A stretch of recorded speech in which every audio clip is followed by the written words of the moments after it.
Hi there. तो आज हम लोग लीड कोड का प्रॉब्लम नंबर 2069 देख रहे हैं, वॉकिंग रोबोट सिमुलेशन 2।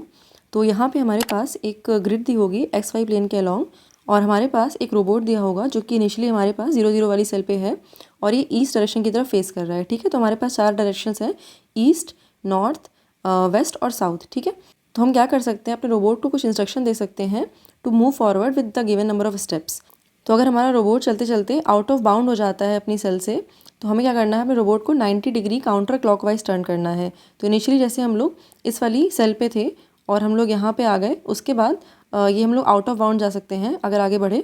तो हमने अपने रोबोट को काउंटर क्लॉकवाइज टर्न कर दिया, तो हमने इसकी जो डायरेक्शन है वो ईस्ट से हटा करके नॉर्थ कर दी अभी। ठीक है, उसके बाद यहाँ पे हम जो भी नंबर ऑफ स्टेप्स बचे हुए हैं वो मूव फॉरवर्ड करेंगे। ठीक है, उसके बाद जैसे अगर हम लोग फिर से यहाँ पे हम लोग आउट ऑफ बाउंड हो जाते हैं, तो फिर से हम लोग उसकी डायरेक्शन चेंज कर देंगे और हम लोग वेस्ट की तरफ चले जाएंगे। फिर यहाँ पे वेस्ट में भी हम लोग आउट ऑफ बाउंड हो सकते हैं, तो उसकी डायरेक्शन चेंज करके हम लोग साउथ की तरफ आ जाएंगे। तो हमें अपनी रोबोट क्लास के इन चारों फंक्शन को पॉपुलेट करना है। तो स्टेप फंक्शन का काम इतना सा है कि वो ये बताएगा कि हम कितने स्टेप्स मूव फॉरवर्ड कर रहे हैं, और यहाँ पे गेट पोजीशन में हम लोग मूव करते करते कभी भी किसी सेल पे जब पहुँच रहे हैं ना, तो उसके जो एक्स वाई कोऑर्डिनेट है ना वो हमें रिटर्न करने हैं गेट पोजीशन में। और यहाँ पे जो गेट डायरेक्शन है, इसमें हम लोग जिस भी डायरेक्शन में मूव कर रहे होंगे ना वो डायरेक्शन रिटर्न करनी है। तो अगर हम लोग वेस्ट डायरेक्शन में है तो हमें वेस्ट रिटर्न करना है, साउथ डायरेक्शन में तो हमें साउथ रिटर्न करना है, ईस्ट में तो ईस्ट और नॉर्थ में तो नॉर्थ। ठीक है, तो अभी हम लोग ये वाला एग्जांपल देखते हैं टू अंडरस्टैंड कि हमारा रोबोट जो है कैसे मूव कर रहा है। तो इनिशियली हम लोग रोबोट क्लास का कंस्ट्रक्टर कॉल कर रहे हैं, और इसमें हमारे पास जो हमारी ग्रिड है उसकी विड्थ और हाइट दी है। तो हमारी ग्रिड की विड्थ जो है वो 6 है और जो हाइट है इसकी वो 3 है। ठीक है, उसके बाद हमारे पास यहाँ पे स्टेप फंक्शन कॉल हुआ है, तो हम लोग 2 स्टेप्स फॉरवर्ड मूव किए हैं। तो इनिशियली हम लोग 0 0 वाली सेल पे थे और ईस्ट की तरफ फेस कर रहे थे, तो यहाँ पे हम लोग 2 सेल फॉरवर्ड मूव करेंगे तो इस वाली सेल पे आ जाएंगे। और उसके बाद फिर से हमारे पास स्टेप कॉल हुआ है और हम लोग 2 सेल आगे बढ़ रहे हैं, तो फिर हम लोग ये वाली सेल पे आ जाएंगे मूव फॉरवर्ड करके। और उसके बाद हमें गेट पोजीशन पूछा गया है, तो इस पॉइंट पे हमारी जो पोजीशन है वो 4,0 है। तो हम लोग एक्स एक्सिस में 4 पॉइंट आगे बढ़ चुके हैं और यहाँ पे वाई एक्सिस में हम लोग 0 वाली पोजीशन पे ही हैं। ठीक है, तो हमारी ये पोजीशन हो जाएगी। उसके बाद हमें गेट डायरेक्शन पूछा गया है, तो इस पॉइंट पे हमारी जो डायरेक्शन है वो ईस्ट की तरफ फेसिंग है, तो हम यहाँ पे डायरेक्शन रिटर्न कर देंगे। फिर यहाँ हम स्टेप फंक्शन कॉल कर रहे हैं और 2 स्टेप्स आगे बढ़ रहे हैं। तो अभी देखो इस वाले पॉइंट पे जब हम लोग 2 स्टेप्स आगे बढ़ेंगे तो हम लोग अपनी इस कॉर्नर वाली सेल पे पहुँच जाएंगे। फिर हम लोग यहाँ पे 90 डिग्री का टर्न ले लेंगे। ठीक है, एंटी क्लॉकवाइज। फिर हमारी जो डायरेक्शन है वो चेंज होकर के नॉर्थ हो जाएगी और हम लोग इस वाली सेल में आ जाएंगे। ठीक है, उसके बाद हमने यहाँ पे फिर से स्टेप कॉल किया हुआ है विद 1 स्टेप, और फिर हमने फिर से स्टेप कॉल किया हुआ है विद 4 स्टेप। तो यहाँ पे जब हम लोग थे तो 1 स्टेप कॉल करने पे हम लोग यहाँ पे आ गए। ठीक है, और अभी भी हमारी जो डायरेक्शन है वो नॉर्थ ही है। उसके बाद जब हमने यहाँ पे नेक्स्ट वाला स्टेप कॉल किया फंक्शन 4 स्टेप्स के साथ, तो हम लोग यहाँ पे डायरेक्शन चेंज करेंगे बिफोर मूविंग फॉरवर्ड, क्योंकि हम लोग यहाँ पे कॉर्नर में आ चुके हैं अपनी सेल के। तो हमने यहाँ पे अपनी जो डायरेक्शन है चेंज करी और हम लोग वेस्ट डायरेक्शन में आ गए।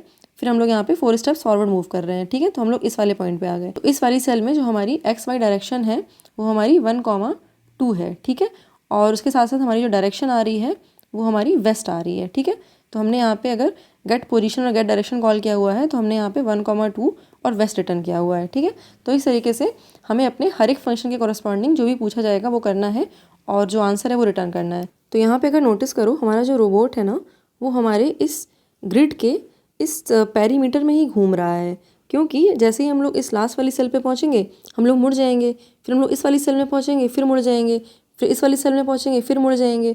तो हम लोग ये बीच वाली सेल्स का तो कोई काम ही नहीं है, हम इस पेरीमीटर में ही चक्कर लगा रहे हैं बार बार, है ना। तो एक चीज़ तो क्लियर हो गई, जब भी हम अपनी पोजीशन की डिमांड करेंगे तो हम इनमें से किसी एक सेल में होंगे। ठीक है, अभी हम लोग यहाँ पे अपने जो कंस्ट्रेंट्स हैं वो देख लेते हैं टू अंडरस्टैंड कि हम इसको किस कॉम्प्लेक्सिटी में सॉल्व कर सकते हैं। तो हमारी जो विड्थ और हाइट है वो हमारी 2 से लेकर के 100 तक वेरी कर रही है। जो यहाँ पे हमारे पास नम की वैल्यू है, तो नम इज़ बेसिकली कितने नंबर ऑफ स्टेप्स हम लोग आगे बढ़ रहे हैं। तो ये जो वैल्यू है हमारी 1 से लेकर के 10⁵ तक लाई कर रही है, और हमारे पास यहाँ पे जो टोटल फंक्शन कॉल्स हैं वो 10⁴ हो सकती हैं एट मैक्स। ठीक है, तो हमें किसी एक फंक्शन कॉल में एट मैक्स 10⁵ स्टेप्स तक मूव करना पड़ सकता है। ठीक है, और अगर हमने अपनी सारी कॉल्स को ये स्टेप वाली कॉल ही रखा तो हमारे पास टोटल 10⁵ इंटू 10⁴ इतने स्टेप्स हमें ऑलमोस्ट मूव करना पड़ सकता है। तो this is going to be 10⁹, है ना। तो हम लोग 1 बाई 1 स्टेप करके तो मूव नहीं कर सकते हैं, बिकॉज ये जो है हमें TLE दे देगा। ठीक है, तो हम लोग ये 1 बाई 1 स्टेप वाली अप्रोच यहाँ पे नहीं लगा सकते हैं, फर्स्ट थिंग फर्स्ट। और एक चीज़ और, हमारी ये जो विड्थ और हाइट है ना ग्रिड की, ये भी हमारी 2 से लेकर के 100 तक वेरी कर रही है। ठीक है, तो हम लोग इस लिमिटेशन की वजह से भी एक बार में नम टाइम्स मूव नहीं कर सकते हैं, ठीक है। तो लेट्स से अगर हमारे पास हर एक बार जो नम की वैल्यू है मूव करने की वो 10⁵ आ रही है, ठीक है। और हमारी ये जो ग्रिड है ये हमारी 2×2 की ग्रिड है, ठीक है। और हमने लेट्स से हर बार में 10⁴ जो कॉल्स हैं वो करी, तो हम लोग क्या कर रहे होंगे ना, हर एक स्टेप के लिए हमें बार बार अपनी ये जो डायरेक्शन है ना चेंज करनी पड़ रही होगी। तो यहाँ पे हम लोग हर एक फंक्शन कॉल में नम जितना भी मूव नहीं कर पाएंगे, वो भी हमारा लिमिटेड है हमारी विड्थ और हाइट के बेसिस पे, है ना। तो ये जो हमारी विड्थ और हाइट है ये काफ़ी कम है and this is going to be very useful जब हम अपना सॉल्यूशन बिल्ड करेंगे, ठीक है। क्योंकि हम लोग 1 बाय 1 करके तो स्टेप्स ऐड कर नहीं सकते हैं, हम एक बार में भी सारे स्टेप्स नहीं ऐड कर सकते हैं क्योंकि ये हमारी लिमिटिंग फैक्टर है। तो अपनी ग्रिड में हम रोबोट को एक एक स्टेप मूव करने के बजाय क्या कर सकते हैं, रोबोट हमारा जिस पेरीमीटर में घूम रहा है ना, यहाँ पे जितनी भी सेल्स आ रही हैं इनकी पोजीशंस को स्टोर कर लेते हैं, क्योंकि ये तो हमारी लिमिटेड है, क्योंकि हमारी जो हाइट और विड्थ है ये तो मैक्सिमम 100 ही हो सकती है ना। तो ये वाली जो पोजीशंस है हमारी ये भी काफ़ी लिमिटेड पोजीशंस रहेंगी। तो जब भी हमें अपने रोबोट को मूव करना है ना, हम बस अपना स्टेप काउंट बढ़ाते चल सकते हैं, ठीक है। तो ये जो हमारी सेल्स है ग्रिड में वो लिमिटेड है जहाँ पे हमारा रोबोट घूम सकता है, ठीक है। तो अगर हमने फंक्शंस कॉल अपनी बहुत बार करी या जो नंबर ऑफ स्टेप्स है वो हमने बहुत बार किए, तो घूम फिर के हम लोग इन्हीं वाली सेल्स में आ रहे होंगे। तो हम इन सेल्स को इंक्रीमेंटली सेव भी कर लेते हैं किसी जगह पे, कि जब भी हम लोग किसी सेल पे पढ़ें तो हम लोग अपने पेरीमीटर से मॉड लेकर के उस पर्टिकुलर इंडेक्स पे आ जाएंगे जहाँ पे हमने ये वैल्यू अपनी सेव कर रखी होगी, ठीक है। तो इन सारी वैल्यूज़ को हम लोग एक एरे में या फिर एरे लिस्ट में सेव कर सकते हैं। तो लेट्स से अगर हम लोग ये वाली सेल में हैं और हमने यहाँ पे 20 स्टेप्स आगे मूव करना है, ठीक है। और जब हमने यहाँ पे 20 स्टेप्स आगे मूव किया तो हम लोग ऐसे घूम करके कहीं यहाँ पे आ रहे होंगे, है ना। तो हम लोग क्या करेंगे, अपने 20 स्टेप्स को मॉड कर लेंगे हमारा जो पेरीमीटर का लेंथ है उससे। तो यहाँ पे 20 मॉड पेरीमीटर करेंगे तो हम लोग यहाँ पे किसी इस पॉइंट पे पहुँचेंगे, किसी इस इंडेक्स पे पहुँचेंगे और इसी इंडेक्स पे हमारे पास एग्जैक्टली रोबोट आ चुका होगा। तो इस इंडेक्स की जो वैल्यू है वो हमने अपनी लिस्ट में सेव कर रखी होगी, तो वो वैल्यू हम आराम से रिटर्न कर सकते हैं, ठीक है। तो हमें यहाँ पे 1 बाय 1 करके अपना रोबोट चलाने की जरूरत नहीं है। We can simply save this perimeter and with the help of this perimeter cells we can calculate our answer at any given point, ठीक है। तो यहाँ पे हम सॉल्यूशन अप्रोच में क्या कर रहे हैं, we are storing each possible cell of the perimeter with the corresponding direction. तो यहाँ पे हम एक लिस्ट ले लेंगे और जैसे हमने इनिशियल सेल को हमने 0 0 करके सेव किया, फिर हमने 1 0 वाली सेल को सेव किया, फिर यहाँ पे 2 0 3 0 ऐसे करके हमने अपनी सारी सेल्स को सेव कर लिया। उसके बाद यहाँ पे जो ये वाली डायरेक्शन में सेल्स आ रही उनको सेव कर लिया, फिर ये वाली डायरेक्शन की सेल सेव कर ली और फिर ये वाली डायरेक्शन की सेल भी सेव कर ली। तो इस तरीके से हमने अपनी इस पेरीमीटर की चारों तरफ की जो सेल्स हैं उनको सेव कर लिया एक लिस्ट में, ठीक है। तो यहाँ पे जो भी XY कोऑर्डिनेट है उस सेल के और जिस डायरेक्शन में वो सेल है हमारी वो हमने यहाँ पे सेव कर लिया हुआ है, ठीक है। तो जब भी हम लोग यहाँ पे ईस्ट की बात कर रहे हैं तो हम इन सारी सेल्स की बात कर रहे होंगे। तो हम लोग मूव करते करते जब ये एंड वाली सेल पे पहुँच जाएंगे ना और जब हमें आगे बढ़ना होगा तब हम डायरेक्शन चेंज करेंगे।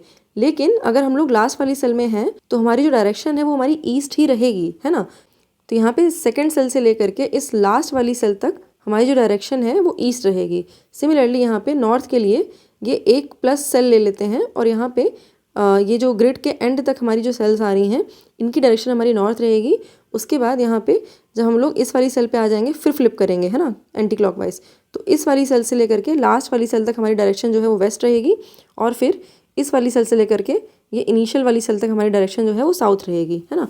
तो इसीलिए जब भी हम लोग 0 0 को सेव कर रहे हैं तो साउथ डायरेक्शन के साथ सेव कर रहे हैं क्योंकि हम लोग इस वाली सेल पे आएंगे, ठीक है। लेकिन यहाँ पे हमारा एक स्पेशल केस बनेगा जब हम लोग अपना बिल्कुल स्टार्ट ही कर रहे हैं। तो इनिशियली जब हमारा रोबोट 0 0 पे रखा हुआ है तो वो हमारा ईस्ट डायरेक्शन को फेस कर रहा है, ये हमारे क्वेश्चन में मेंशन है ना। तो अगर हम लोग 0 स्टेप मूव कर रहे हैं मतलब कि मूव कर ही नहीं रहे हैं तो उस केस में हमें यहाँ पे ईस्ट रिटर्न करना पड़ेगा, ठीक है। बाकी हम लोग सेव यहाँ पे साउथ ही करेंगे क्योंकि हमें पता है हमारा रोबोट जो है वो टर्न तभी करेगा जब हमें आगे बढ़ना होगा कुछ स्टेप्स, ठीक है। तो इस तरीके से हमने अपनी जो सेल्स हैं वो सबको सेव कर लिया होगा। उसके बाद जब भी हम लोग स्टेप वाला फंक्शन कॉल करेंगे तो हमें स्टेप काउंट्स को बढ़ा सकते हैं आसानी से। और जब भी हमें अपनी करंट पोजीशन पता करनी होगी तो हम क्या करेंगे, जितने भी हमारे पास स्टेप काउंट हैं टोटल अभी तक के उसको हम लोग अपने पेरीमीटर से मॉड ले लेंगे। तो हम लोग अपनी इस पूरे पेरीमीटर में जिस भी सेल पे होंगे उस सेल का इंडेक्स हमें पता चल जाएगा अपनी लिस्ट में, है ना। हम लोग इस सेल में हैं, इस सेल में हैं, जिस भी सेल में हैं, ठीक है। और उस सेल का इंडेक्स पता करते ही वहाँ के जो भी हमारे XY कोऑर्डिनेट्स हैं और जो डायरेक्शन है वो हमें पता चल जाएगी, ठीक है। तो यहाँ पे 0 को हमने ईस्ट लिया हुआ है, 1 को नॉर्थ लिया हुआ है, 2 को वेस्ट लिया हुआ है और 3 को साउथ लिया हुआ है, ठीक है। तो इस तरीके से जो अपना क्वेश्चन है हम लोग आसानी से सॉल्व कर सकते हैं without worrying about the robots position at each and every step, है ना। तो अभी हम लोग इसका कोड भी देख लेते हैं टू अंडरस्टैंड इट बेटर। तो तो यहाँ कोड में जो भी हमारे पैरामीटर में सेल्स हैं उनको स्टोर करने के लिए हम एक लिस्ट ले लेते हैं, ठीक है। और अभी हमारे पास जो भी हमें स्टेप्स मूव करने हैं ना, उसके लिए हमें काउंट वेरिएबल ले लेते हैं। तो इनको इनिशियलाइज कर लेते हैं। तो हमारी जो फर्स्ट सेल है ना 00 वाली, उसको हम लोग ईस्ट के साथ स्टोर नहीं कर सकते हैं, क्योंकि जब भी हम लोग वहाँ पे घूम के वापस आएंगे ना एंटी क्लॉकवाइज बार बार डायरेक्शन में, तो वो हमारी जो डायरेक्शन होगी वो हमारी साउथ डायरेक्शन होगी, है ना। तो अपनी जो फर्स्ट सेल है उसको हम लोग इंडिविजुअली साउथ डायरेक्शन के साथ स्टोर कर लेते हैं, ठीक है। जो हमारी यहाँ पे डायरेक्शन है हमने 0 1 2 3 ली हुई है according to east, north, west and south, ठीक है। तो अभी हम लोग हमारी जो भी ईस्ट वाली सेल्स है ना उनको ऐड कर लेते हैं। तो उसके लिए हमें बस यहाँ पे एक लूप ट्रेवर्स करना है i इज इक्वल्स टू 1 से लेकर के i लेस देन विड्थ तक, और हमारी जितनी सेल्स आ रही हैं ना उनको ऐड करते जाना है। अभी हमारी जो नॉर्थ वाली सेल्स है ना उनको ऐड कर लेते हैं।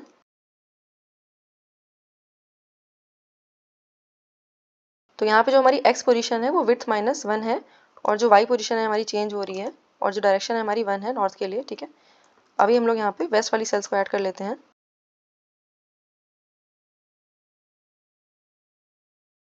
और अभी हम लोग यहाँ पे साउथ वाली सेल्स को ऐड कर लेते हैं। तो साउथ वाली जो सेल्स हैं वो हम लोग j equals to greater than 0 तक रखेंगे, क्योंकि जो 00 वाली सेल है उसको हमने इंडिविजुअली स्टोर किया हुआ है एट 0 इंडेक्स, ठीक है। तो यहाँ पे हमारी पेरीमीटर में जो भी सेल्स थी उनको सेव कर लिया है। अभी यहाँ पे हम स्टेप वाला फंक्शन लिखेंगे, तो जो भी हमारे स्टेप्स हैं उनको हम लोग काउंट में बढ़ाते चलेंगे, ठीक है। और जब भी हम लोग गेट पोजीशन की बात करेंगे तो हम लोग अपने लिस्ट में जिस भी इंडेक्स पे आ रहे होंगे ना, उस इंडेक्स पे जो भी हमारी एक्स वाई की वैल्यू है वो हमें रिटर्न करनी है, ठीक है। तो यहाँ पे जो भी हमारा इंडेक्स है वो निकाल लेते हैं पहले with the help of this count variable. तो ये जो सेल्स वाली लिस्ट का साइज है ये हमारा पेरीमीटर को रिप्रेजेंट कर रहा है, ठीक है। तो हमने पेरीमीटर से मॉड कर लिया है अपने काउंट वेरिएबल को। तो हम लोग यहाँ पे जिस भी सेल पे होंगे उस सेल के हम लोग इंडेक्स पे आ चुके होंगे अब, ठीक है। तो इस इंडेक्स पे जो भी हमारी एक्स और वाई की वैल्यू है वो हमें रिटर्न करनी है, ठीक है।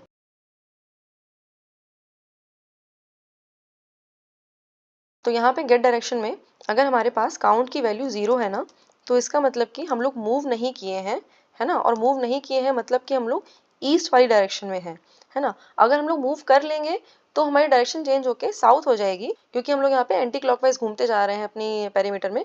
लेकिन अगर हम लोगों ने मूव नहीं किया है ना, तो हमारा जो स्पेशल केस है, जो हमारी फर्स्ट पोजीशन है, वो हमारी ईस्ट वाली डायरेक्शन की रहेगी। तो यहाँ पे अगर काउंट की वैल्यू हमारी 0 हो जाती है तो यहाँ पे हमें ईस्ट रिटर्न करना पड़ेगा। अदरवाइज यहाँ पे हम इंडेक्स निकाल करके जो भी डायरेक्शन में है वो निकाल लेते हैं।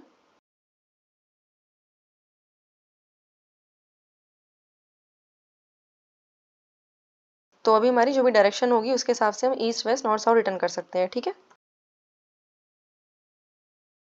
तो यहाँ पे हमारी जो भी डायरेक्शन बन रही होगी वो हमने रिटर्न कर दी है, ठीक है। तो this is our entire code. So let's try to submit this now. तो यहाँ पे अगर हम टाइम कॉम्प्लेक्सिटी की बात करें तो हम ये जो सारी सेल्स सेव कर रहे हैं ना अपनी पेरीमीटर की, तो हमारी एट मैक्स 4 × 100 सेल्स हो सकती हैं, ठीक है।